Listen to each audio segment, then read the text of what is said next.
গণঅভ্যুত্থানের পর কিছু অনভিজ্ঞ নেতাদের নিয়ে সরকার গঠন করা হয়েছিল। সেই সাথে নতুন রাজনৈতিক দল তৈরি করে জনগণের মাঝে অনাস্থা তৈরি করেছিল অন্তর্বর্তী সরকার। এমন মন্তব্য করেছেন প্রবাসী কল্যাণ ও বৈদেশিক কর্মসংস্থান প্রতিমন্ত্রী নুরুল হক নূর।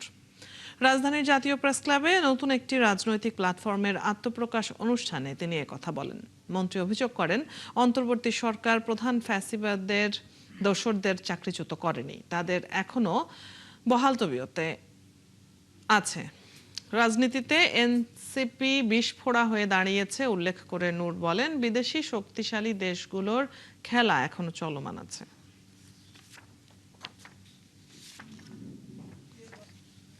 তিনি যদি সবাইকে ডেকে সবার সাথে কথা বলে একটা সরকার গঠন করতেন, বাংলাদেশের আজকের চিত্র ভিন্ন রকম হতো। কিন্তু ডক্টর ইউনূস সেটা করেন নাই।